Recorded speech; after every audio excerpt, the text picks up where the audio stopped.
평범한 사람들의 비범한 삶의 이야기 팟캐스트 을들의 당나귀 귀 시즌 3. 와글와글 우리 시대 을들의 외침 본격 페미니즘 노동방송 을들의 당나귀기. 안녕하세요 여러분. 을들의 당나귀기 노동편입니다. 오늘은 여성 노동자들의 현장 이야기와 함께합니다.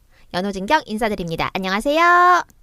안녕하세요. 이중삼중입니다. 안녕하세요. 써니선영입니다. 네, 안녕하세요. 나랑입니다. 네, 안녕하세요. 오늘은 도저히 참을 수가 없어서 분연히 떨치고 일어나신 분들을 대표해서 한 분이 게스트로 나와 계십니다. 언론에서 이분들 얘기를 심심치 않게 볼 수가 있어요. 처음에 만들어진다는 소식을 들었을 때부터 제가 을당에 한번 모셔야지 하고 찜콩을 해뒀는데 마지막 방송에서야 드디어 등장을 하셨습니다. 바로 정치하는 엄마들입니다. 오늘 정치하는 엄마들 권리회원이신 김신혜님 모셨습니다. 반갑습니다. 네, 안녕하세요. 정치하는 엄마들 활동가 김신혜입니다. 네, 감사합니다. 네. 열렬한 환호. 네. 그리고 오늘 특별 게스트가 한 분 더 계세요. 지금 뭔가 부시럭부시럭 하는 소리 들리십니까? 안 들릴 것 같은데요. 네, 오늘 써니선영님의 16개월 된 회원양이 저희와 함께하고 있습니다. 혜연아 빠빠이 해 빠빠이. 빠빠이. 이렇게 빠빠이 하고 있어요. 지금 손을 흔들고 있어요.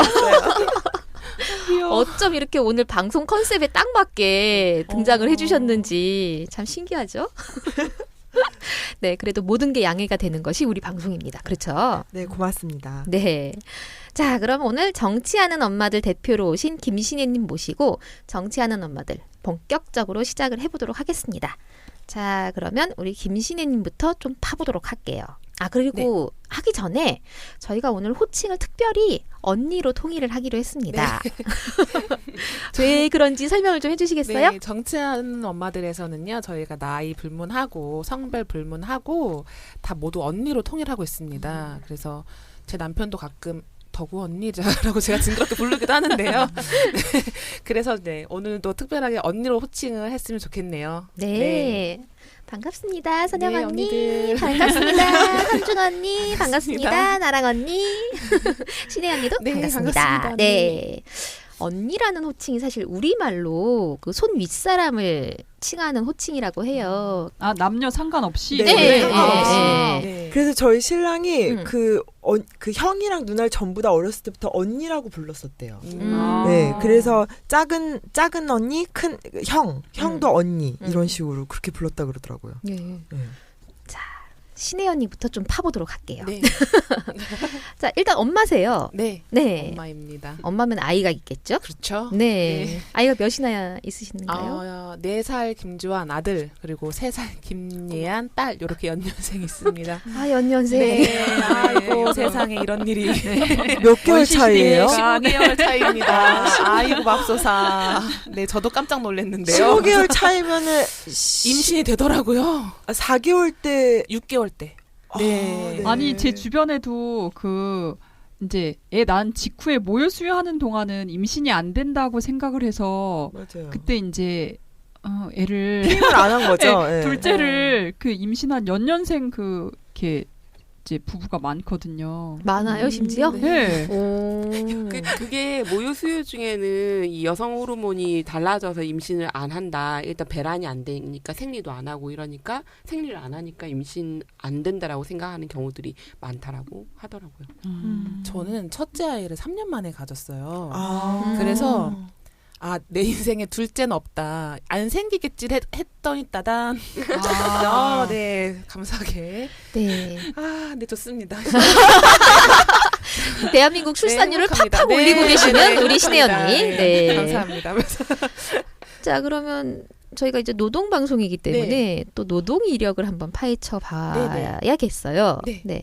우리 신혜 언니는 그러면 일을 지금 하고 계신가요? 네, 제가 재택근무를 하고 있습니다. 아마존 셀러로 지금 있고요.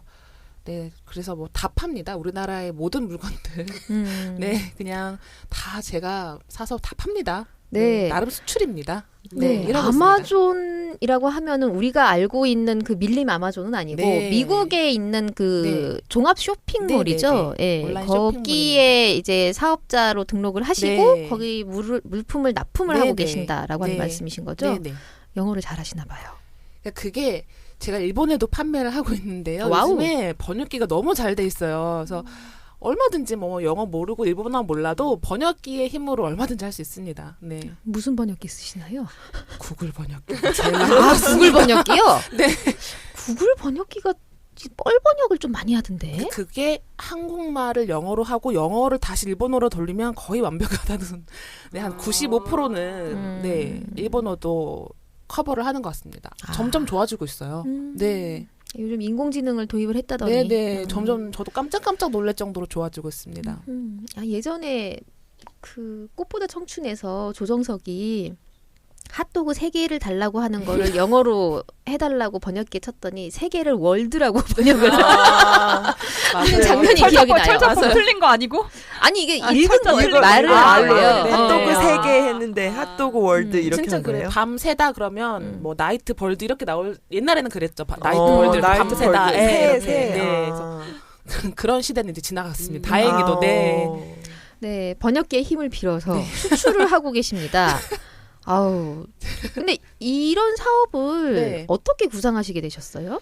제가 이제 저희 엄마가 지금 옷 장사를 하고 계신데 그래서 그런지 모르겠지만은 장사를 해보고 싶었어요. 근데 아이들이 있으니까 제가 뭐 출퇴근할 수도 없고 아이들이 또 어리니까 할 수 없어서 첫째 아이를 키우면서 우울증도 심하고 그때 뭘 할 수 있을까 고민하다가 찾은 활로가 온라인 쇼핑몰이었어요. 근데 이제 우리나라에서 하려면 전화응대 같은 걸 해야 되더라고요. 근데 아이가 시도 없이 뭐 빽빽빽 우는데 전화 받을 수도 없고 하니까 조금 상대적으로 물건이 좀 덜 팔리던가 해도 좀 제가 일할 수 있는 환경이 되는 해외 쪽으로 눈을 돌리게 된 거죠. 네. 나름 수출이라 부가세도 환급된다는 건 여담입니다. 아, 네. 네. 네, 여간 여담으로 네. 네. 그렇군요. 네. 근데 이게 아마존 셀러라고 하는 거는 어떻게 생각을 하시게 된 거예요? 그게 제가 이제 뭐 집에서 할 수 있는 일이어야 되잖아요. 첫 번째로 아이들이 아직 어리니까 그거와 장사를 계속 접합을 생각해 보니까 이제 오픈마켓, 온라인 오픈마켓을 생각하게 된 거고 아까 말씀드렸듯이 전화 받을 수 없는데 어떻게 하지? 하다 보니까 그럼 해외에도 파는 방법이 있다더라라고 제가 책을 보게 됐어요. 그래서 알게 된 거죠. 무턱대고 시작하니까 어떻게 또 여기까지 왔네요. 네. 사업이라고 말씀하셨지만 부업의 수입 정도 아직 진행 중에 있습니다. 네. 아 근데 그러면 물건을 사다가 판다고 하셨잖아요. 네네. 그게 잘 이해가 안 되는 게 내가 만든 물건 네네. 우리 회사의 물건이 아닌데 네. 그렇게 한 단계를 거쳐서 팔 수 있는 그렇죠. 거예요? 저는 우리나라에서 소비자 값을 다 지불하고 사는 거니까요. 그러니까 중개상인 거죠, 네네. 일종의. 네네. 네. 뭐 다이소에서 1,000원짜리 컵을 제가 뭐 이윤과 배송비를 붙여서 10,000원에 팔면 그건 문제가 없잖아요. 아하. 네, 그런 시스템입니다. 네. 그러면 그 전에는 결혼하시기 전에는 네. 그럼 어떤 일을 하셨어요? 네, 제가 선교단체에 있었고요. 그래서 해외에서 뭐 선교단체 소속으로 좀 있었고 또 그 전에 활동을 모르신다면 제가 지금은 이렇게 장사를 하지만 정보통신을 전공했거든요. 그래서 네, 동떨어지죠. 굉장히 네, 다양합니다. 네, 그래서 이제 리서치 회사에서 그래픽 담당도 했었고 그런 일들을 조금씩 했었어요. 정보통신과 그래픽 네. 회사에서의 금방 뭐라 그러셨죠? 연관성, 상관성. 네. 네. 그 상관성은 어디서 찾아야 되는 거죠? 컴퓨터에서 찾습니다. 아, 네. 모든 일을 컴퓨터로 하니까요. 그래도 분야가 좀 다르지 않아요? 근데 뭐 어떻게 하다 보니까 그 자리에 앉아 있더라고요, 제가. 네. 참 신기하네요. 네, 그러니까요. 오늘 이 자리에 앉아 있는 것도 신기합니다. 제가.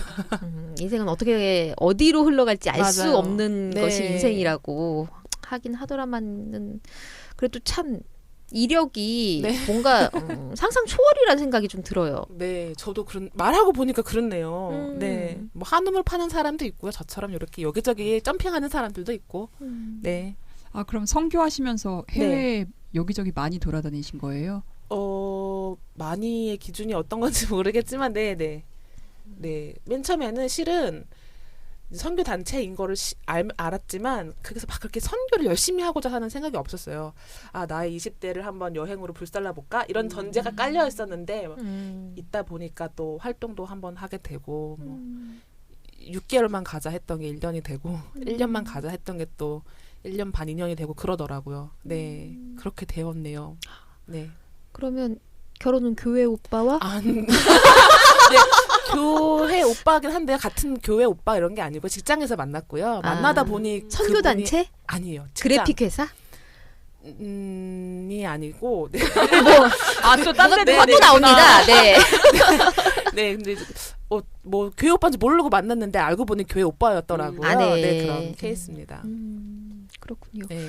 근데 이제 그 결혼 전과 네. 결혼 후에 노동이 좀 달라진 점이 있다면 뭐가 있을까요? 일단 결혼 후에는 저는 결혼 후보다는 실은 아이를 낳기 전과 후로 나누고 싶은데요. 아이를 낳기 전에는 제가 뭐 어떤 실은 일을 하면서 여성으로서 이렇게 좀 불합리함을 당한 경험이 직접적으로는 없어요. 근데 아이를 낳으니까 모든 게 다 불합리한 거예요. 일단 24시간이 4시간이 아니라는 거. 나의 시간을 쓸 수 없다는 것 자체가 벌써 노동이 할 수 없는 환경인 거죠. 네, 그런 부분이 엄청 달라졌죠. 만약에 아이를 뭐 누가 좀 돌봐줄 여력이 있거나 그랬으면 온라인 장사가 아니라 오프라인 장사를 한번 하지 않았을까요? 네, 그런 생각 한번 가끔씩 해봅니다. 네. 사실 이제 거상이 될 제목인데. 감사합니다. 네. 네. 한 번도 그런 소리는 들어보지 못했는데 오늘 저희 가훈으로 집에 나는 거상이 될 거라는 걸 가훈으로 해야겠네요. 그럼요. 사실 거상이 될 제목들이 있는데 그 제목들이 사실은 이제 집안에서 아이 때문에 부업 수준의 사업을 하게 될 수밖에 없는 이 불합리한 상황. 이중삼중님과 그다음에 우리 선영 언니가 극공감을 하고 계실 것 같아요. 어떻게 선영 언니 오늘 얘기 좀 해주세요. 오늘 이 사연이 어떻게 된 것인지. 아이까지 안고 오셨어요. 네. 지금 여러분 혹시 보이시나요? 제가 뭘 하고 있는지? 수유, 모유 수유 이 와중에 제가 아기가 16개월인데 아직도 수유를 하고 있고요. 네. 지금 방송 중에서도 하고 있는데 저는 전혀 불편함이 없습니다. 네. 어떻게 된 거냐면요. 제가 이렇게 일을 하러 나올 때 혹은 이제 외출을 할 때 뭐가 일정이 있으면 이제 저희 친정 어머님께서 제가 지금 친정에 들어가 있어요. 친정 어머님께서 봐주시는데 어머님도 이제 쉬시고 여행도 다니시고 하셔야 되잖아요. 그래서 3박 4일로 지금 여행에 가 계시고 그래서 제가 주변 사람들이라 봤자 다 여성들이죠. 네. 돌봄 노동, 그러니까 집에 워낙에 있거나 그러면 여성이기 때문에 그래서 집에 있는 뭐 작은 언니, 올케 언니부터 시작해서 막내 이모부터 시작해서 막 주변에 온갖 사람들한테 연락을 했으나 다들 일정이 있고 근데 이제 막 오는데 막내 이모가 이모 시간 된다, 애기 데리고 와라 하는데 녹음을 해야 되는 시간이 시작이 된 거예요. 그래서 어쩔 수 없이 데리고 왔는데 애를 데리고 온 건 봐줄 사람이 없어서 데리고 온 거고요. 예. 근데 애가 부산한 친구는 아니어가지고 방송을 할 수 있겠다는 생각이 들긴 했는데 네. 이렇게 애를 데리고 일을 할 수 있는 환경이 여기니까 사실은 가능한 것 같아요. 이 공간이니까. 다른 공간 같았으면 불가능하잖아요. 아예 상상도 할 수 없고 근데 이제 이 공간이니까 그나마 다 여성분들이고 이해를 하시고 그리고 오늘 방송이 녹음이 정치하는 엄마들이기 때문에 네, 아이를 데리고 올 수 있지 않았나라는 생각을 해보는데 타가소나 이런 시설이 많이 갖춰져 있으면 애를 데리고 나가도 괜찮을 것 같다는 생각이 되게 많이 드는데요. 네, 아무튼 오늘의 사정은 이렇습니다. 네. 지금 완전히 진짜 리얼 독방 육아 중이에요. 네, 24시간이 모질라요. 24시간. 맞아요, 정말. 엄마는 저 따옴표 치고 응아도 제대로 못 살. 근데 친정에 들어가셨을 때는 그래도 엄마가 좀 많이 도와주시겠지 하는 마음으로 들어가셨을 것 같은데. 일단은 집을 빼야 되는 사정이 있었고요. 그래서 집을 뺐는데 그 사정이 없어져 버린 거예요. 네, 그래가지고 어쩔 수 없이 부모님 댁으로 들어가게 됐고 근데 이제 실은 저는 엄마한테 애를 가능하면 안 맡기려고 하거든요. 왜냐면 엄마가 연세도 있으시고 그리고 제 애니까 예, 제가 최대한 나올 때 말고는 내가 다 케어한다라는 생각으로 들어갔기 때문에 엄마가 제 밥을 먹거나 응아살 때 아니면 안 봐주세요. 집에 있을 때는. 예, 그리고 뭐 이제 제가 프로젝트나 이런 거를 해야 되는데 애를 맡겨야 되잖아요. 그러면 이제 엄마한테 얘기를 하죠. 엄마 내가 몇 시부터 몇 시까지 글을 써야 하니 애를 데리고 공원 산책을 한번 해주세요. 이제 그런 식으로 엄마와를 하지 뭐 엄마 집에 들어갔다고 해서 엄마가 뭐 저희가 있는데 보신다거나 그렇게 하진 않으세요. 그래서 이제 그리고 이제 뭐 집에 있으면 아무래도 할머니 할아버지가 있으면 애가 저랑만 있는 것보다 제가 조금 자유로울 수 있잖아요. 그런 장점이 있고 뭐 신랑 오고 근데 지금 신랑이랑 지금 주말 부부거든요. 그래서 완전 독박 육아죠. 왜 주말 부부예요? 아 지금 지방으로 발령이 나가지고요. 아 진짜요? 네, 내려가 있고 저는 11월에 같이 가요. 그래서 이사 준비 중이에요 지금. 선영쌤 그럼 강의나 이런 거는? 일주일에 한 번씩 올라오려고요. 네네. 아. 그래서 저는 지금 내려가는 것도 되게 좋은 것 같아요. 약간 부모님으로부터도 정신적으로 독립을 하고, 네. 그리고 그곳이 애를 키울 수 있는 환경이 훨씬 좋은 것 같아요. 뭐 육아 종합센터도 있고, 그다음에 주변에 공원도 엄청 많고, 지금 제가 사는 데는 빌딩 숲이거든요. 나가면 담배부터 시작해서 막 그 밤에 그 불야성 같이 되게 밝고 차들 쌩쌩 다니고 막 택시랑 공원도 별로 가깝지도 않고 그런데 이제 이사 가는 곳은 공원이 바로 앞에 있고 유치원도 많고 놀이터도 많고 그 무료로 다닐 수 있는 육아 종합센터도 걸어서 갈 수 있고요.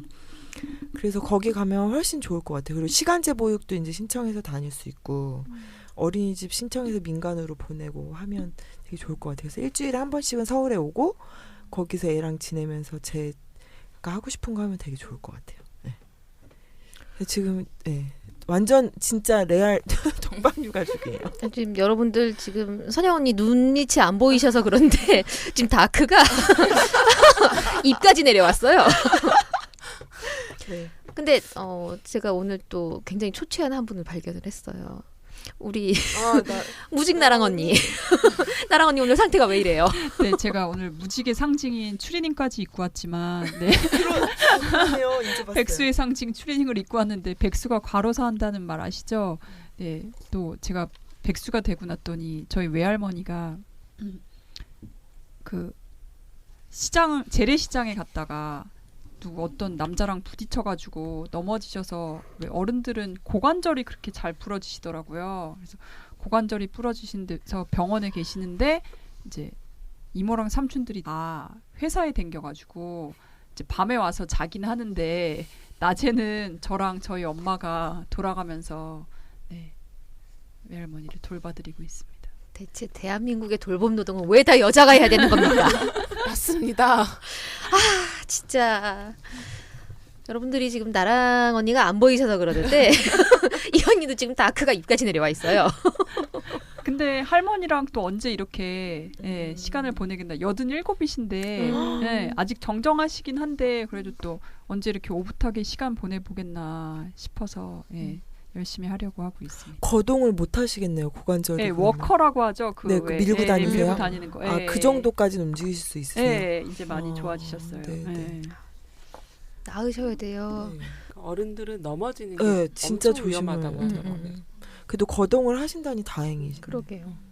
제가 이제 정치하는 엄마들이 처음 떴다라고 하는 얘기를 들었을 때 드디어 올 것이 왔구나 라고 하는 생각이 들었어요. 네. 어떻게 이 모임이 만들어지게 됐는지 설명을 좀 해주시겠어요? 네, 일단은 엄마들이 목소리를 내야 된다는 게 결론이고요. 그래서 모였고요. 이제 아이를 낳고 키우다 보니까 어쩌면 가장 약자의 입장으로서 처해보는 상황인 것 같아요. 근데 그런 불합리함들 그것들을 다른 사람들에게 맡기지 말고 남자들이 득실득실한 그런 국회의원들에게 맡기지 말고 당사자인 우리가 하자라고 목소리를 내서 시작을 하게 됐고요. 처음 발단은 이제 한겨레 신문 토요 연재판에 그 장하나 의원의 장하나의 엄마 정치 연재 글을 보고 이제 페이스북으로 일단은 모였어요. 페이스북으로 하다가 그 그 모임이 오프라인 모임까지 이어져가지고 네, 4월 22일 날 첫 모임을 갖고 6월 11일에 창립 총회를 하고 지금까지 오게 됐습니다. 그럼 신혜 언니는 그 첫 모임에 가셨어요? 전 첫 모임은 기사로만 보고요. 네. 페이스북으로만 읽고 두 번째 모임부터 갔어요. 두 번째 모임 분위기는 어땠나요? 뭐 처음 모임에서는 듣기로는 모두 다 울으셨대요. 그냥 울고 말았다고. 뭐 이렇게 어떤 뭐 논의를 하거나 그러지 못하고 각자의 사연으로 억울함의 기를 갖고 모였잖아요. 그랬다가 이제 두 번째 모임에서는 야 우리 울지 말자. 그만 울어 이제. 야 정신 차려. 그리고 이제 드디어 저희가 어떻게 나아가야 하는지 뭐 가치관 우리가 무엇을 담아야 되는지 그런 거 이제 이야기하고요. 총회랑 그리고 정관 만드는 거 그리고 뭐 총회 회의록 작성을 그때부터 하기 시작했어요. 네. 그래서 사실 이제 정치라고 하는 게 우리 네. 일상하고 동떨어진 게 아닌데 그렇죠. 정치를 하려면 굉장히 진입장벽이 높잖아요. 그렇죠. 그러다 느낌이 보니까 그렇죠. 네. 예, 느낌도 그렇고 실제적으로도 네, 그래요. 예, 돈도 있어야 되고 인맥도 있어야 되고 정치라고 하는 게 권력이기 때문에 그 권력을 사실은 기존의 권력자들이 나누지 않기 위해서 만들어 그러고 놓은 싶어 시스템이 하죠. 네, 네. 지금 정치 시스템이라는 생각이 저는 들어요. 그리고 또 이제 국회의원들이 하는 게 별로 마음에 안 들잖아요. 그렇죠. 예. 보면은 평균 연령 55세. 네. 예. 평균 재산 40억. 예. 그러니까 그런 분들이 저희 이 육아 노동 이런 걸 어떻게 대변하겠습니까? 그러니까요. 그래서 엄마들이 나왔습니다. 당사자들이 나서서 당사자 정치를 하자. 그래서 나왔습니다. 네. 네. 그리고 이제 또 정치, 그러니까 일반 시민들이 정치 네. 참여라고 하는 게, 그러니까 투표로 그냥 다 끝나버린다라고 네. 생각하기가 쉽잖아요. 근데 이런 수동성이라고 하는 것 자체가 시민들의 정치의식의 발전이라든가 이런 것들을 막고 있는 현실이죠. 그렇죠. 예, 정치하는 엄마들은 이제 그러면 어떻게 이 활동을 펼쳐나가려고 생각하고 계신 거예요? 저희는 일단 엄마들을 대변하는 입장이고요. 그게 가장 뭐 근본이고요. 육아 노동 그리고 뭐 보육 노동 이런 뭐 그리고 뭐 정말 노동 환경 이런 거에 대해서 목소리를 대신 내자. 왜냐면 엄마들이 이렇게 개별적으로 땅땅 터진 팝콘처럼 이야기를 내면 잘 귀 기울여 들어주지 않더라고요. 일단 집단으로 말을 해야 우리 이거 불합리한 것 같아 라고 해야 한번 귀 기울여주고 그래서 그런 환경으로 기반해서 활동하고 있습니다. 기자회견도 하고요. 네, 성명서도 발표하고 정말 이 법안 제의도 하고요. 조금 전에 전화하듯이 이렇게 민원도 넣고요. 아, 네. 방송 시작 직전에 전화가 한 통 왔는데 신혜 언니가 이건 받아야 됩니다라고 하면서 딱 받으시는데 민원실이라고 돼 있더군요. 네, 그런 활동들을 다양하게 하고 있습니다. 근데 보통 네네. 민원실 전화번호를 핸드폰에 저장하진 않잖아요, 잘. 얼마나 전화를 하실 일이 많으셨으면. 네, 자주 까먹기 때문에 바로 전화. 이 정치를 지금도 민원실에 바로 전화를 넣은 것처럼요. 네네. 그 정치를 누군가에게 맡겨버리는 게 아니라 당사자들, 우리 엄마가 네네네. 목소리를 내고 나섰다는 것이 굉장히 중요한 것 같아요. 네. 저도 네, 오늘 이제 쭉 인터뷰하고 방송을 들으면서 참여할 수 있는 것들을 함께하고 싶네요. 네. 사실 엄마들이 당면하고 있는 문제들이 한국 사회 모든 문제라고 해도 과언이 아니잖아요. 맞아요. 네, 그러니까 보육, 뭐 교육, 주거, 그러니까 한국 사회의 고질적인 문제라고 지적되는 부동산 문제, 사교육 문제도 엄마들이 당면하고 있는 문제인데요. 여성학자 정희진 씨가 이런 말을 하셨습니다. 강남의 전업주부 엄마들이 부동산이나 이제 사교육 문제에 지나치게 열정을 쏟고 있는 현상을 지적하면서 만약 강남 엄마들이 전부 취업을 한다면, 일을 가진다면 한국의 부동산이나 사교육 문제는 저절로 해결될 거다. 이런 말씀을 하시고 아, 근데 이거 되게 일리 있는 얘기인 네, 것 같아요. 네. 근데 또 사실 문제가 뭐냐면 우리나라가 아파트 값이 펑펑 뛰기 때문에 보통 이제 재테크라고 하는 거를 갖다가 이제 집을 사고 파는 걸로 이제 생각을 하잖아요. 근데 그 역할이 또 사실은 엄마들의 역할인 거죠. 그러니까 엄마들이 이거를 집에서 제대로 해야지 우리 가정이 잘 먹고 잘 살 수 있다라고 하는 인식이 굉장히 팽배해져 있기 때문에 또 그런 문제들도 또 분명히 있는 것 같아요. 네, 신혜 언니는 그 엄마가 되기 전하고 엄마가 되고 난 후에 세상을 보는 눈이 좀 달라지셨나요? 엄청 달라졌죠. 완전 삶의 가치관이. 애석하게 저 부동산 문제는 잘 모르겠고요. 근데 엄마가 되기 전에는 실은 아이에 대해서 알려고도 하지 않았고 딱히 궁금하지도 않았어요. 예. 근데 이제 뜨악 엄마가 되니까 그것도 연년생 엄마가 되니까요. 왜 아무도 아이 키우는 거 이런 거라고 말 안 해줬어? 라고 이제 기저에서 분노가 막 제가 맨날 하는 말이에요. 왜 이런 거라고 책도 하나 안 내고 방송에서 안 나누는데 학교에서 뭐 했니 이런 거 그렇게 되더라고요. 예, 맨날 불안하니까 인터넷만 뒤지고 있고 엄한 물건만 사고 있고 근데 그보다도 전 아이를 낳고 본격적인 약자가 된 것 같아요. 어디를 나가더라도 항상 민폐인요. 네, 뭐 그리고 시설도 수유실도 그렇고 유모차를 끌면 제한이 많아요. 유모차를 가지고 다니기에 그런 시설의 부족 이런 것들을 통해서 철저하게 약자가 돼 보니까 아, 내가 약자가 되니까 약자의 마음을 헤아릴 수 있겠다라는 생각이 들면서 그때부터 조금씩 약자들의 목소리를 좀 더 귀를 기울였던 것 같아요. 그래서 저희 아이들에게도 그냥 자랄 때부터 학교에서 안 가르쳐주면 엄마가 가르쳐줄게.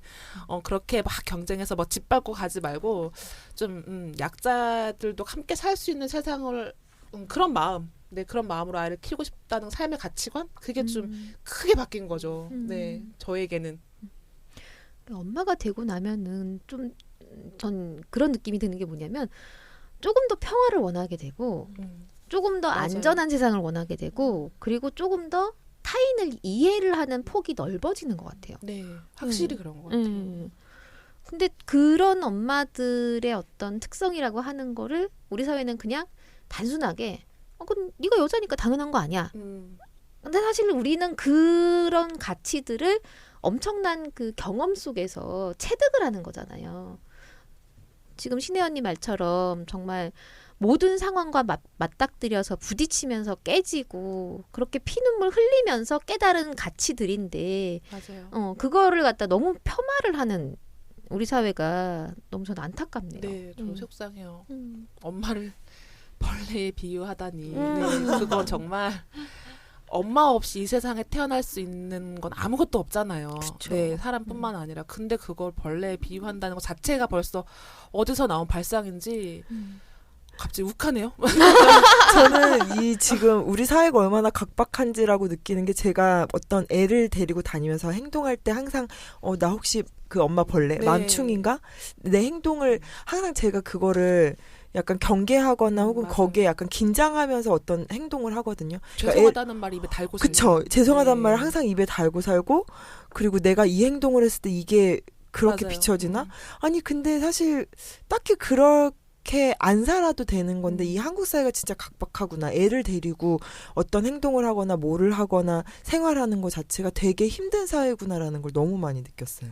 그러니까 애가 있으면 오히려 더 타인들이 배려해주고 이해해주고 웃어주고 해야 되는데 참 그게 안 되니까 이렇게 정치를 하고자 집에서 있으면 안 되겠다. 이거 너무 불합리하다라고 해서 정치하고자 나왔습니다. 뭐 이렇게 막 정치 이런 게 아니고요. 그냥 엄마들의 목소리를 대변하고자 비영리 단체를 만들었습니다. 근데 아까 금방 그 나랑 언니가 배려라고 얘기를 했잖아요. 근데 저는 사실 그건 배려는 아닌 것 같아요.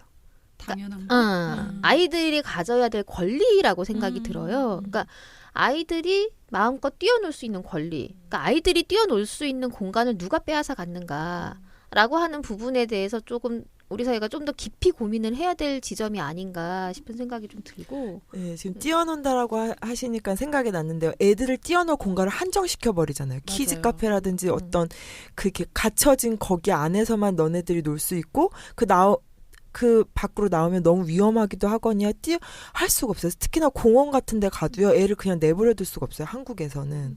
그리고 애를 항상 데리고 다녀야 돼요. 그래서 저는 가능하면 신발 신겨서 걸어 다니게끔 하는 편인데 저희 이제 이 또래의 조리원 엄마들이나 다른 엄마들 같은 경우는 항상 애들 유모차에 다니고 다녀요. 왜냐하면 너무 풀어놓으면 위험하기도 하고 피해가 간다라고 생각하기 때문에 항상 유모차에 데리고 다니더라고요. 그 애들을 외출할 때마다 유모차에 갇혀 있는 거예요. 근데 저는 유모차는 가능한 안 하려고 하거든요. 왜냐면 지금 걸어 다닐 시기잖아요. 이것도 밟고 저것도 밟고 모래도 밟고 흙도 밟고. 근데 그런 그 시스템이 전혀 안 돼 있어요. 네. 뛰어다닐 수가 없어요. 아파트 층간소음 문제를 굉장히 많이 지적들을 하잖아요. 근데 엄밀하게 따지고 보면은 뛰는 아이들이 문제가 아니라 제대로 그렇게 맞아. 제대로 안 못하는 만든 옷을. 시공사가 문제인 거고, 그리고 그렇게 규제를 만들어 놓지 않는 대한민국 건축법이 문제인 거잖아요. 맞아요. 근데 그 모든 문제의 원인이 아이들인 것 마냥 그렇게 이야기가 되는 우리 사회가 참 안타깝네요. 예. 그래서 정치하는 엄마가 필요합니다. 네, 맞습니다. 자, 근데 정치하는 엄마들이 함께 하시기 전에 어떤 문제의식을 갖고 계셨나요? 뭐 엄마로서 느끼는 문제의식을 말씀하시는 거예요. 그러니까 뭔가 정치가 필요하다라고 하는 어떤 그 목소리에 동조를 하신 거잖아요. 그렇죠. 근데 저는 뭔가 억울한데 뭔지 모르겠었어요. 뭔가 불합리한데 그게 뭔지 딱 이렇게 모르겠는 거예요. 그 와중에 그 장하나 전 국회의원이 쓰신 그 칼럼을 읽게 되고 페이스북을 보게 되고 하고 나니까 맞아 이거 불합리했어. 맞아 나 이거 불합리했어라고 하니까 이제 움직이게 된 거거든요. 근데 저는 가장 저를 움직이게 했던 원동력은 육아 우울증. 네. 육아 우울증이 너무 심했어요. 지금도 실은 아직도 치료를 받고 있고요. 네. 주변에 다행히 좋은 친구들의 권면과 권유와 협동 덕에 치료를 잘 받고 있습니다. 그래서 그게 이제 제가 근데 이렇게 우울한 사람이 아니었거든요. 세상에 우울할 일이 뭐가 있니? 이렇게 재밌는데 이런 사람이었는데 너무 억울한 거예요. 우울하고. 그런 힘들이 이제 막 쌓였다가 폭발하게 되면서 정치하는 엄마들 활동도 하게 되고 더 그러다 보니까 시야도 넓어져서 더 많은 문제의식도 갖게 되고 이런 문제도 내가 모르던 문제가 있었구나라고 이제 시야가 좀 확장되는 부분도 있고요.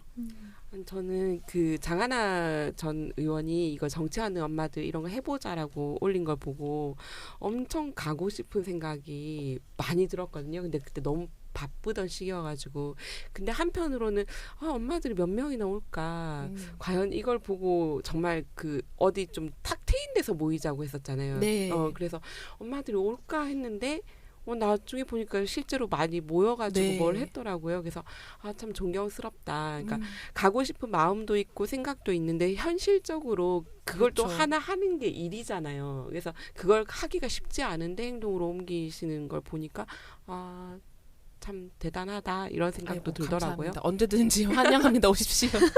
아이 동참 가능합니다. 네, 돗자리 있습니다. 근데 첫 번째 모인 장소가 어디예요? 제 처음 모임은 안 갔는데 여성 플라자 아니었나요? 제가 네 그렇게 모이고 뭐 카페에서 만나셨다고들 하는데 제가 첫 모임은 안 가고 두 번째 모임부터는 계속 대방동의 여성 플라자에서 모임하고 있습니다. 네.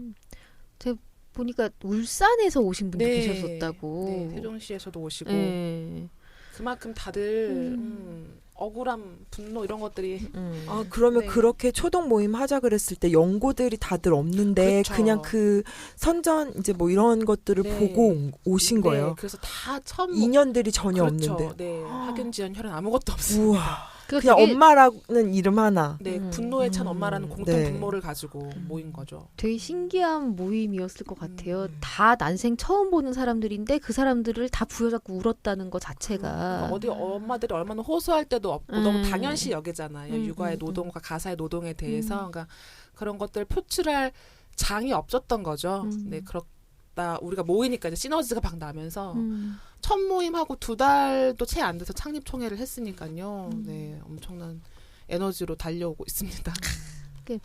엄벤져스라고 하는. 네, 엄마 플러스 어벤져스. 한쪽엔 아이를 이렇게 안고 한쪽은 일을 하는 엄벤져스라고 불립니다. 근데 굉장히 다재다능한 분들이 많이 모여 계시더라고요. 그래서 어떤 분은 그냥 로고를 그냥 쓱쓱 그려내시기도 하고 어떤 분은 글을 써내시기도 하고. 네. 그러니까 이제 각자 뭐 저처럼 전공가 막 이랬던 것이 다양한 사람들도 있지만 또 한 분야에서 오랫동안 일하셨던 분들은 자기가 잘할 수 있는 거. 뭐 아니면 하고 싶은 거. 꼭 잘하지 않아도 우리 모임 안에서는 하고 싶으면 하자. 꼭 잘해야만 되니 이런 이제 수용함이 있어요. 그래서 못하더라도 의욕만 있고 하고자 하는 마음이 있으면 그래 같이 하자. 우리 같이 해보자. 그렇게 굴러가고 있어요. 네. 또 그리고 또 특징 중에 하나가 기다려 주신다고. 네. 재촉하지 않고. 그렇죠. 저희가 알죠. 이게 육아와 이런 일들을 또 직장 다니시면 또 직장 일까지 병행하는 게 너무 힘들다는 걸 알기 때문에 뭐 예를 들어서 수요일까지라고 이제 뭐 해도 수요일날 못 올라와도 아는 거죠. 아, 같이 잤나 보다. 애기랑 애가 또 일할 시간을 안 주나 보다. 기다리는 거죠. 그분이 뭐 안 하고 싶어서 안 하겠습니까? 네. 저희가 다 엄마라는 이름으로 말하지 않아도 아니까요. 네.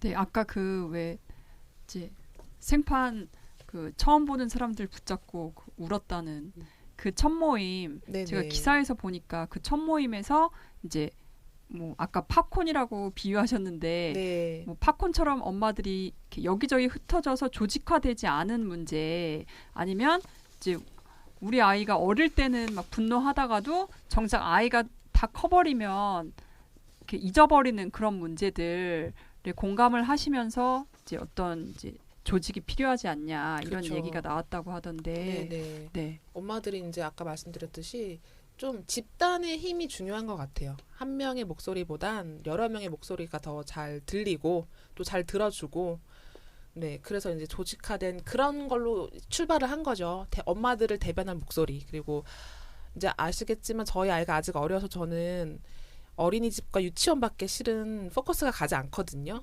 근데 이 텀이 지나면 또 다른 문제가 있대요. 학교를 가면 가는 대로. 그러니까 지나간 과거의 이슈에 대해서 분노하고 뭔가 이제 깊은 기저에 화가 올라오지만 미처 그것까지 케어할 수 있는 여력이 없는 거죠. 저희가 조직이니까 단체니까 팀을 나누는 거예요. 우리가 그 시즌의 아이들을 키우지 않아도 보육팀, 뭐 어린이집 담당, 유치원 팀, 뭐 유치원 한유총 대응 이렇게 팀을 나눠서 저희가 그냥 내 아이를 그 나이가 아니어도 꾸준히 그 이슈에 대해서 해결하고자 하는 네 그런 조직입니다. 네. 근데 원래 보면은 당사자 운동이 제일 네. 힘이 세요. 맞아요. 예. 경험한 것들이니까요. 본인의 분노와 본인의 욕구와 그다음에 문제 지점을 정확하게 알고 있기 때문에 그렇죠. 예. 맞아요. 그런 부분에 있어서 굉장히 중요하다고 네. 봅니다. 예.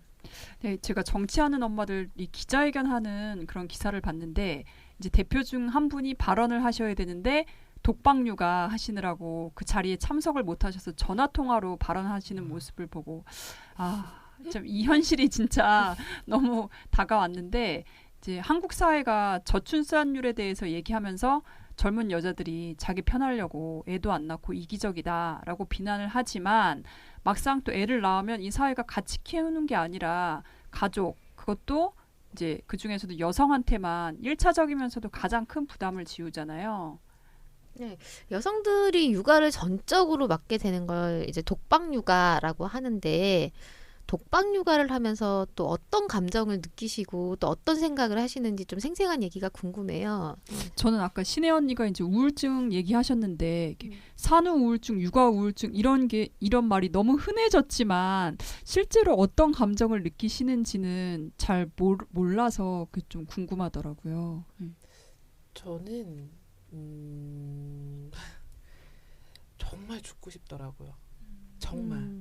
그런 감정이 온다는 것 자체가 너무 낯설었어요. 그러니까 한 번도 그동안 경험해보지 못한 감정을 직면하니까 두렵기도 하고 뭐 이렇게 회피하고자 그런 마음이 아니라 정말 내가 사라지면 유토피아로 갈 것 같은 막 환상 들더라고요. 뿅 하고 뭐 그런 마음까지 들었었거든요.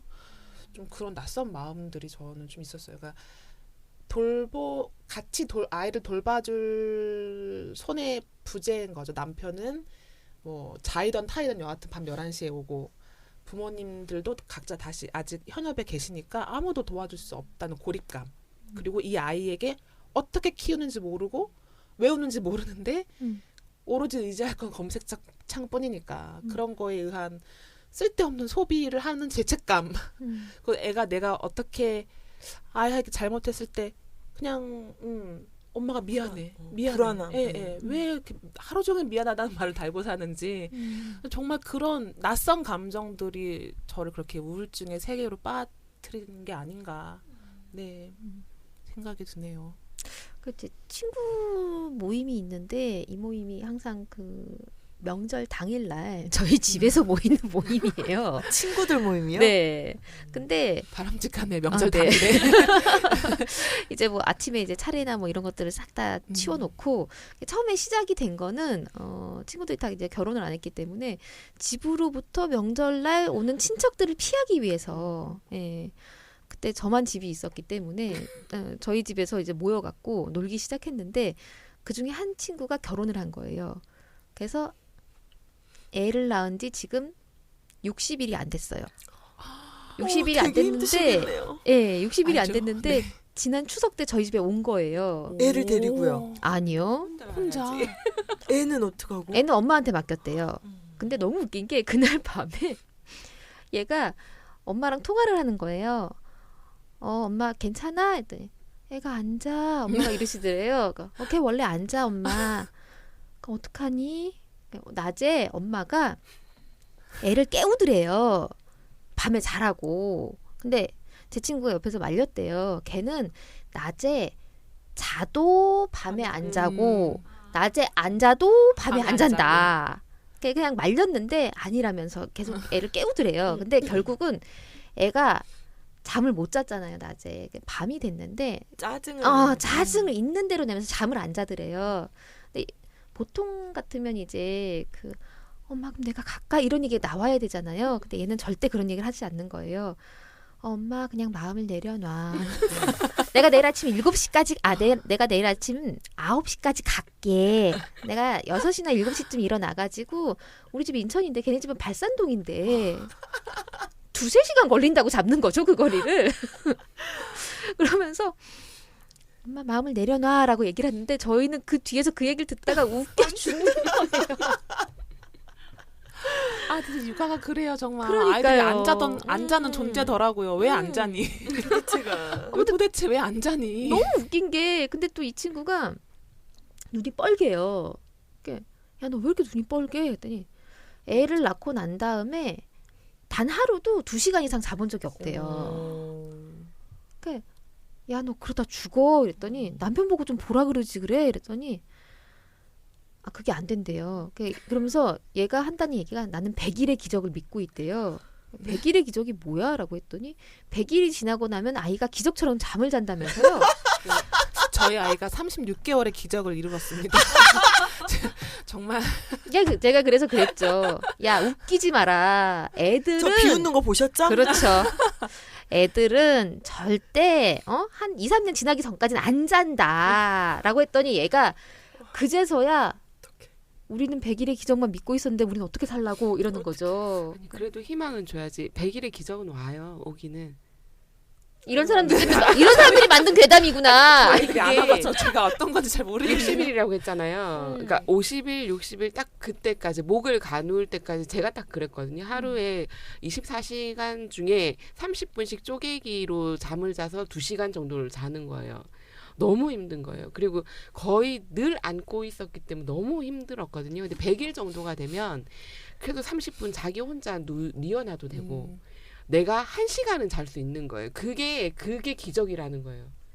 30분 자다가 1시간 자는 게 기적이에요. 네, 그게 기적. 그러니까 나중에 제 친구랑 통화해 주세요. 그만큼만 돼도 조금 살 것 같은 이 기분. 아니 근데 저는 100일 전까지 통잠 잤어요. 혜원이가 지금 안고 있는 애가. 근데 100일 이후부터 그러니까 원래 그 100일 전에는 6시간 이상씩 재우면 안 된대요. 탈수가 오기 때문에 6시간 최장 6시간에는 젖을 물려야 된다. 그래서 이 통잠 자던 애를 소아과 의사 말을 듣고 제가 깨웠어요.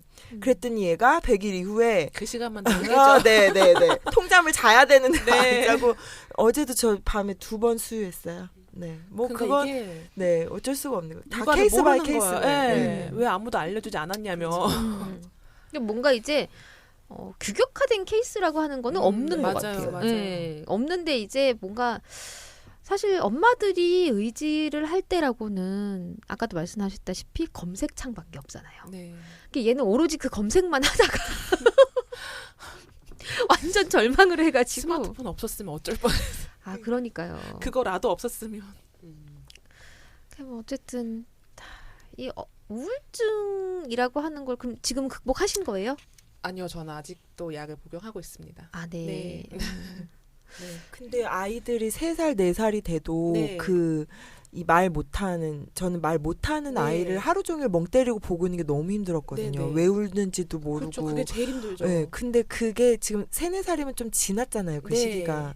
그런데도 이게 아직까지 그러니까 힘이 드나요? 근데 제가 훨씬 수월해요. 근데 약을 쭉 먹어야 되거든요. 이게 붙여서 6개월, 1년 먹어야 되는데 아이가 많이 아팠어요. 그러니까 첫째가 입원하면 둘째가 입원하고 그러니까 제가 제 병원을 갈 시간이 없었던 거예요. 그래서 중간에 약을 못 먹고 이제서야 다시 약을 복용한 지 한 달 정도 됐네요. 근데 이제서 조금 병원도 갈 수 있는 여력도 있고 이렇게 을들의 당나귀도 나올 수 있는 여력도 있고 그렇네요.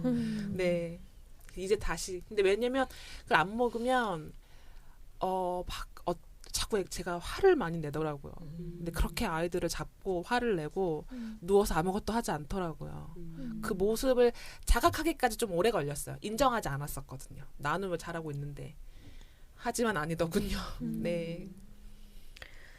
아이고, 예, 그 우울증 이제 정치하는 엄마들에서 그럼요. 다 풀어버리시기 바랍니다. 네, 하고 있습니다.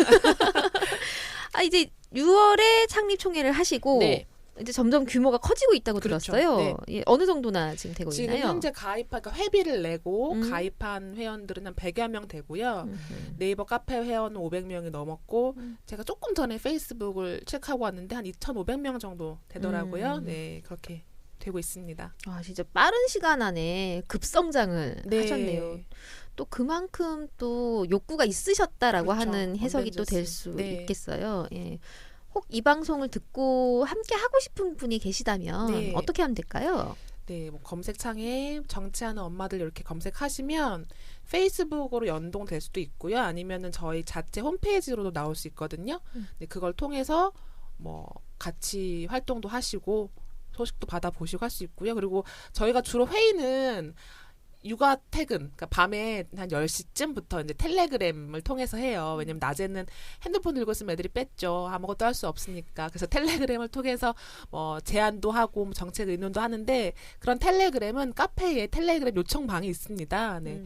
뭐 요청방에 요청하시면 오늘 당장이라도 텔레그램에 초청할 수 있으니까요. 오늘 당장부터도 같이 할 수 있습니다. 네. 그 텔방에서 굉장히 재밌는 일들이 많았다고. 그러니까 저희 애를 안고 한 손으로 자판을 치는 거예요. 그러니까 오타가 나잖아요. 네. 그러니까 제가 미약하나마 도움이 돼야 되는데 점점점 하는 게 제가 미역하나마 도움이 되는 우리 모두 이제 미약하나마가 미역하나마로 이런 이제 대명사가 된 거예요. 가장 큰 대명사로. 그런 일들이 많죠. 뭐. 네, 그렇습니다. 네. 그리고 뭐 가끔 이제 텔방에 이상한 문자, 그분이 다녀가셨군요. 아이들이 이제 막 누르는 거죠. 그분들이 다녀가셨군요. 뭐 텔방 나가기도 하고요. 뭐 본의 아니게 그런 일도 많죠, 뭐. 네. 텔방이 몇 명쯤 모여 있나요? 지금 텔방 여러 개예요. 이제 뭐 파트가 근데 전체 텔방은 한 60명 정도 있는 것 같아요. 네. 제가 최대 텔방 규모가 있었던 게 지난 촛불 집회 때 태진 행동방에 그때 한 900명 있었나? 예. 그 정도 규모의 텔방이 있었는데 언젠가는 그렇게 성장하시길 바랍니다. 감사합니다. 네, 그러고 나가지고 이제 딱 4달이 됐어요. 네. 4달이 됐는데 창립 이후 지금까지 굉장히 인상적인 활동들을 많이 하셨어요. 제가 특히 여쭤보고 싶은 거는 칼퇴근법. 을 제안하신 거예요. 네. 예. 저희 엄마들이 이제 얘기하면 결국은 이 노동 환경이 개선되지 않으면 독박 육아에서 벗어날 수 없다라는 거거든요. 저희 남편도 7시 반에 나가면 밤 11시에 오니까요. 오롯이 그냥 혼자 보잖아요. 그러니까 이게 해결이 안 되는 거예요. 독박 육아 탈출할 수 있는 구실이 안 되는 거죠. 제가 계속 고개 끄덕이는 거 보이시죠? 그러니까 근데 그렇게 힘들면 이 우울한 감정이나 이런 감정들이 이제 아이들한테 가니까 이게 악순환이거든요. 그래서 칼퇴근법이 통과되어서 법 안으로라도 만들어놔서 통과되어야 좀 보육 환경과 노동 환경 모든 게 다 개선되지 않을까 해서 칼퇴근법 기자회견을 했었죠. 국회 앞에서. 네, 그리고 이제 보육 추경 예산 6월 통과할 수 있도록 그런 것들 기자회견하고 그랬습니다. 네, 쌈주님 저기 지금 정부에서 얘기를 하고 있는 노동시간 단축 논의의 핵심 쟁점에 대해서 잠깐 설명 좀 해주시겠어요? 네, 미역 하나만 설명을 해보자면 근로기준법상의 노동 시간을 일주일에 40시간으로 정해져 있고 여기에서 노동자와 사용자가 합의하에 12시간 초과 노동을 해서 52시간 일을 할 수가 있어요. 법에는 이렇게 딱 되어 있는데 행정해석이라는 게 있거든요. 행정해석에 뭐라고 되어 있냐면 일주일을 월화수목금 5일로 정해놓고 주말은 이 일주일에 편입이 되지 않는다라고 하면서 주말에 하는 일은 그러니까 일주일에 노동시간 40시간에서 제외를 시키기 때문에 토요일, 일요일, 주말에도 1일에 8시간씩 일을 할 수 있게 해석을 해놓은 거예요. 그래서 68시간 최대 일주일에 68시간까지 일을 할 수 있게끔 해석을 해놓은 거죠. 법하고는 다르게. 요게 쟁점인 거죠. 예. 그래서 사실은 이제 52시간 노동을 지금 정부가 추진을 하겠다라고 이야기를 하고 있잖아요. 그러니까 법 해석의 문제인 거죠, 사실은. 그리고 이제 법적으로 완전히 박아버리려면은 일주일을 뭐 5일로 보고 뭐 요런 식의 문구를 박으면은 그게 아주 명확한 법안 개정이 되는 거고 아니면 지금 당장이라도 사실은 행정 해석을 폐기를 하면 되는 거예요. 그러면은 일주일에 52시간 노동이 가능하게 되는 건데 지금 그 줄다리기를 하고 있는 거죠. 지금 그렇죠. 정부가. 예. 근데 문제는 뭐냐면 이 해석이라고 하는 거를 저는 고용노동부에서 앞장서 가지고 했다라고 하는 것 자체가 참 개탄스러워요. 예. 어처구니가 없죠. 네. 참, 네. 그렇네요. 네, 그렇죠. 칼퇴근법이 통과돼야 되는데 말이죠. 그죠. 네. 근데 되게 포인트를 잘 잡으신 것 같아요. 네. 엄마들이 정말 당사자로 힘들었던 부분이 그거니까. 예. 네. 뭐 일하는 엄마든 아니든 여하튼 일하는 엄마면 일하는 엄마대로 칼퇴근이 되어야 되고 뭐 아빠면 아빠대로 칼퇴근이 되어야 되고요. 네. 그래야 같이 또 아이를 보고 엄마 아빠도 충전을 하고 그래야 그런 게 더 재생산이 잘 되지 않을까요? 그렇죠. 그게 모를까요? 근데 지금 이게 제한된 상태인데 어떻게 될 것 같나요, 전망이? 일단 눈이 막 동그래졌어요. 일단 현 정부에서는 칼퇴근법을 임기 중에 통과시킨다고 공약을 냈기 때문에 압박을 해야 되지 않을까요? 압박을 네. 해야죠. 네, 압박을 힘들다고 얘기하고 하라고. 왜냐면 저희가 내세운 게 아니라 하겠다 했으니 그럼 해라. 라고 이제 해야죠. 전방위적으로 압박이 들어가야 그렇죠. 될 거고요. 네네. 저는 이제 용어를 칼퇴근이라고 하는 것 자체가 사실은 이제 퇴근을 할 때 칼같이 자르고 간다라고 하는 얘기인 거잖아요. 네. 이게 굉장히 부정적인 느낌이 강해요. 그래서 정시퇴근 으로 좋네요. 바꾸시면 어떨까? 네네. 한번 제안을 해봅니다. 네. 예. 저도 한번 제안을 해보겠습니다. 네. 그리고 지난 9월 18일에 청와대 분수대 앞에서 기자회견도 여셨죠. 네. 예, 사립유치원 단체인 한국유치원총연합회의 네. 집단 휴업 번복 사태를 규탄하고 정부의 보육 정책에 대해 쓴소리를 하셨다고 들었는데요. 어떤 내용이었나요? 네, 이게 참 이런 일을 가지고 기자회견을 해야 된다는 게 일단은 속이 상하고요. 네, 저도 발언을 했었는데요. 일단 유치원 운영에 있어서 보통 이제 교육적 마인드랑 또 이제 이게 운영이다 보니까 비즈니스 마인드가 공존해야 되는데 어쩌면 이렇게 후자만 이렇게 덩그러니 남아 있나라는 그런 마음이 좀 화가 나죠. 그리고 일단 휴업을 통해서 워킹맘들을 압박하고 그 워킹맘이 오히려 뭐 교육부나 이런 데다가 너네가 그렇게 해서 휴업했잖아 막 이런 말을 듣기 원한 거였나. 그런 거면 너무 방법이 잘못됐다. 정말 너무너무 잘못됐다. 아이들을 가지고 장난하는 것도 아니고 그런 거에 대해서 이야기를 발언하고 뭐 기자회견을 한 거고요. 일단 뭐 사립유치원에 대해서 지난 이제 2월에 국무조정실에서 이제 감사를 했는데 거대 유치원만 대상으로 메가급 유치원을 대상으로 했는데 95곳 중에서 91곳이 비리가 적발이 된 거예요. 그러니까 뭐 원비를 친척 해외 여행비에 쓴 경우도 있더라고요. 거의 100%네요, 100%. 그렇죠. 근데 하물며 작은 유치원들은 또 얼마나 할까. 이제 그런 것들에 대해서 지원금이잖아요. 세금이잖아요. 그럼 국민으로서 그 세금이 바르게 쓰여졌는지 감시할 의무가 있고 부모로서 내 아이가 다니는 어린이집이 바르게 운영되어졌는지 감시할 의무가 있거든요. 그런 것들에 대해서 이제 기자회견을 하고 압박을 하고 저희 의견을 내고 하는 거죠. 그러니까 뭐 사립유치원 입장에서는 내 재산권인데 왜 그러냐 이러거든요. 그러니까 재산권을 침범하자는 게 아니고 지원금 정당하게 받고 회계 감사 정당하게 해라. 왜 지원금은 받는데 회계 검사는 절대 안 되냐. 그런 거를 거부하고서 하는 게 지금 휴원이거든요. 너무 잘못됐죠. 네. 아, 정말 화가 나네요. 그러니까요. 그렇게 당일날 갑자기 휴원을 한다 그러면 워킹맘 일하시는 분들은 어떡합니까? 그럼 아이를 뭐 어떻게 합니까? 이거는 네 말이 안 되는 행위입니다. 이건 진짜. 갑자기 또 막 목소리가 커지네요. 그죠. 우리 선영 언니처럼 끌어안고 네. 출근할 수 있는 것도 아니고. 그러니까요. 네.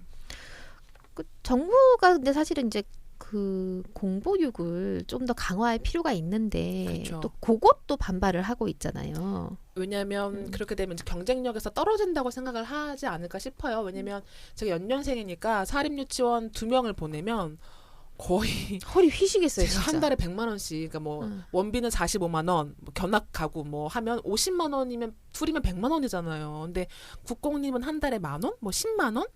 이 정도면 둘이어도 감당할 수 있는 범위니까 경쟁력에서 밀리지 않을까 본인들이 생각하는 것 같아요. 그러면은 본인들은 조금 더 좋은 서비스, 좋은 뭐 보육과 교육의 질로 승부하면 되는데 본인들이 이제 했던 주머니를 다시 열기고 싶지가 않은 거죠. 네, 채우고만 싶으신 거죠. 그런 거에 대해서 국공립 확대를 반대하고 있는 거죠.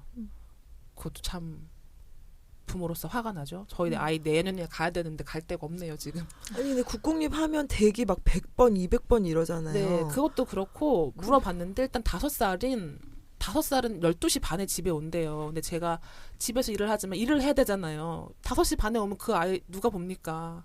아이가 있으면 아무것도 할 수 없거든요. 컴퓨터도 켤 수 없어요.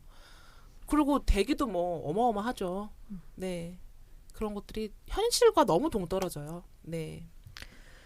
그래요. 이게 여성단체들이 예전서부터 이제 국공립 유치원이나 어린이집을 30%까지 확대해라라고 하는 요구를 계속 해왔는데 그렇죠.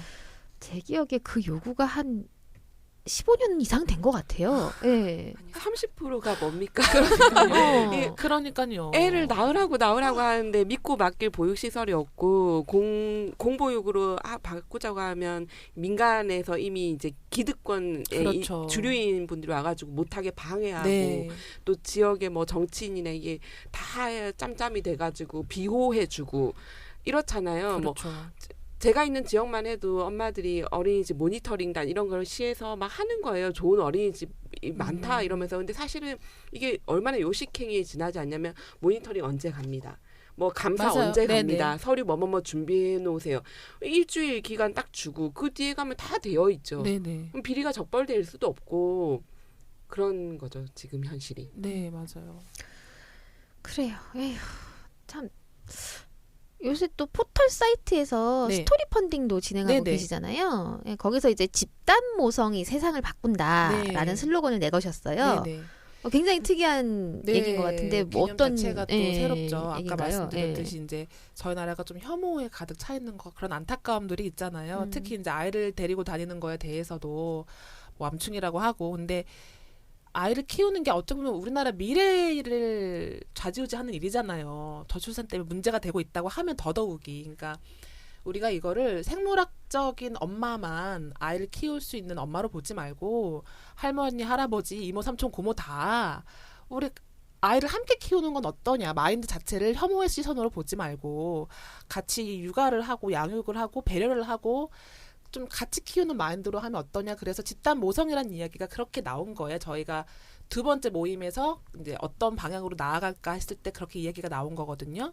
그러다 보니 그러면 캐치프레이즈를 모두가 엄마도 어떠냐 또 한 언니가 말씀하셔서 너무 좋다. 우리 모두가 우리 미래의 아이들을 키우는 엄마가 되자. 꼭 내가 낳아야만 아이니 너 아이도 내가 키우고 같이 그런 마인드로 무너진 공동체를 좀 회복했으면 좋겠다. 그런 마인드로 가지고 가치관이 나왔네요. 네.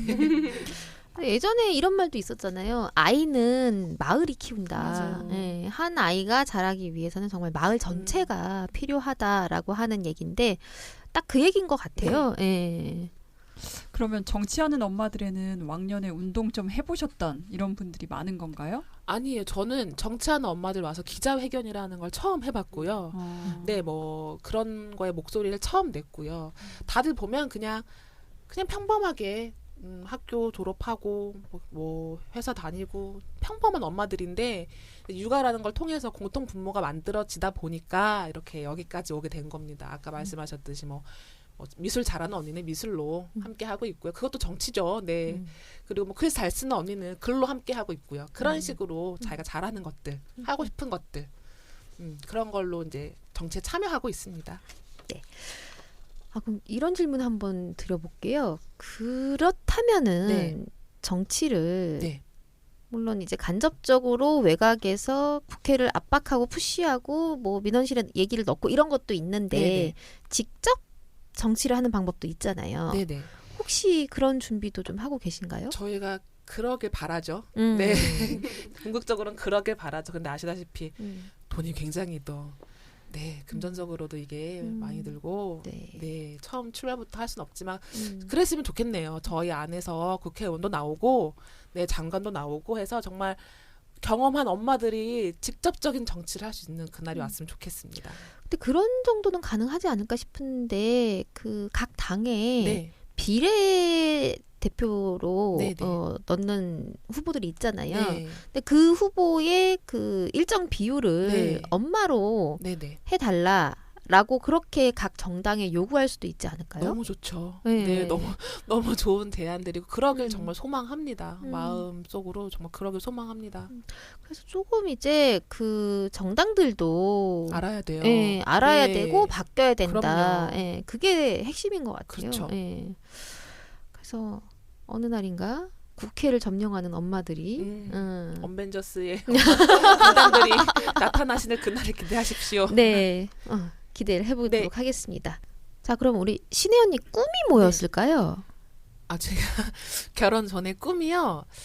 그때 한참 한비아 책이 막 이제 붐을 일으키고 저도 거기에 영향을 받아서 한비아 책을 통해서 이렇게 많은 세계 여자들이 운전도 못하고 집에서 갇혀 사는지를 좀 직접적은 않지만 너무 좀 피부에 와닿더라고요. 그런 부분이. 야, 이 세상에 아직도 이런 나라가 있냐? 우리나라에서 차별은 차별도 아니다 싶어서 내 이 한 몸 불사러서 중동의 유린된 여성 인권 향상에 도움이 되고자 나가야겠다라는 게 꿈이었어요. 그리고 결혼을 했죠. 그리고 오늘 이 자리에 있죠. 네. 그래서 꿈입니다. 네, 유린된 꿈입니다. 아직 가슴 깊은 곳에는 좀 간직하고 있는 꿈이기도 합니다. 네. 그 꿈을 정치하는 엄마들에서 풀어버립시다, 우리. 그러려고요. 네. 감사합니다. 또 이제 여러 가지 이제 아이 키우고 활동하고 어려움도 많을 것 같은데 뭐 재밌는 에피소드도 꽤 있을 것 같아요. 일단 아까 미역 하나만 미역하죠. 그리고 뭐 제가 이렇게 방송 팟캐스트나 이런데 라디오 같은데 출연을 하려고 하는데 아이를 봐줄 사람이 없는 거예요. 급하게 가는데 그래서 두 아이를 양쪽에 끼고 울며 불며 갔는데 자 이제 뭐 녹음합시다 이제 하고 있는데 저 가까이에서 그 기저귀 스멜이 올라오는 거죠. 이게 작은 게 아니라 이게 큰 거는 이게 쉽지 않거든요. 이게 또 이렇게 아이가 철퍼덕 주저앉으면 네 상상하시는 그것들이 이루어지거든요. 그러니까 또 막 그걸 치우면서 마음이 불안한 거예요. 큰 애는 또 다른 작가님이 보고 계시지. 나는 애 이걸 갈고 있지 막. 또 이제 녹음하면 부스 밖에서 애는 울지. 나는 저 집중은 안 되지. 뭐 그런 것들. 그리고 뭐 당장 지금 검토해 주세요 하는 것들 있잖아요. 그런 일들이 있을 때 컴퓨터를 끄면 자석같이 달려서 전원 버튼을 끕니다.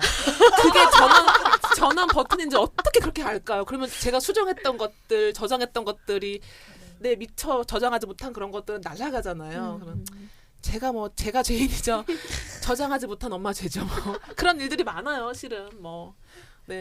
어떤 엄마는 뭐 전화 통화를 해야 되는 그런 기자회견에 뭐 그런 모습들도 실은 다른 기자회견에서 전화 통화로 기자회견하기 쉽지 않거든요. 그쵸. 네, 그런 모습들도 저희 안에서만 볼 수 있는 모습이 아닌가 싶어요.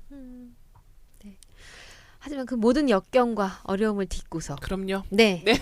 앞으로 열심히 나아갑니다. 활동하시길 바라겠고요. 앞으로 활동 계획은 또 어떻게 잡고 계신가요? 활동 계획은 많습니다. 지금 계속 사립유치원에 대해서 감시를 하고 있고요. 그리고 지금 맘충이라는 그런 혐오 발언에 대해서 발언 금지법 을 지금 조사하는 단계고요. 그리고 뭐 일례로 또 유아 교육 기관에 놀이터가 의무 설치돼야 되는데 그런 의무가 되어 있는지 또 안정성은 점검이 됐는지 그런 것도 엄마들의 눈으로 바라보고 있고요. 또 뭐 작게는 뭐 그런 일도 있고 또 알레르기 가진 아이들은 급식 이런 데서 알레르기식이 저희 나라 나오지 않거든요. 그런 거에 대해서 법안이라던가 실질적인 그런 것들도 하고 있고 페미니스트 교사 양성 네, 그런 부분에 대해서도 목소리를 내고 있고요. 네, 다방면으로 하고 있습니다. 그러니까 가입 많이 해주세요. 네. 아, 정말 언벤져스가 많습니다. 할 일 너무 많습니다. 엄마의 시각으로 세상을 보니 너무 많습니다. 네, 우리 선영 언니 격려의 한 말씀 해주세요. 네, 가입하는 걸로 격려를. 네. 네, 오늘 되게 어떻게 시간이 지나갔는지 모르겠어요. 네, 진짜. 열심히 이제 얘기하고 풀어내신 것 같습니다. 네. 우울증 빨리 저 멀리로 던져버리시고 훨훨 나시길 바라겠습니다. 네, 그러겠습니다. 감사합니다. 네. 오늘도 울당 팟캐스트 들어주신 청취자 여러분들께 감사의 인사드리고요. 추천 꾹 눌러주시고 의견 댓글 사연 많이 보내주시고요. 정치하는 엄마들 많이 가입하셔가지고 열심히 같이 한번 활동해 보시는 것도 좋은 방법이겠습니다. 엄마들이 활짝 웃는 그날까지 열심히 달려가 보도록 하겠습니다. 다음 시간에 우리 또 만나요. 제발. 팟캐스트 을들의 당나귀 귀 시즌3는 2017 서울특별시 성평등기금 후원 사업으로 한국여성노동자회에서 제작합니다.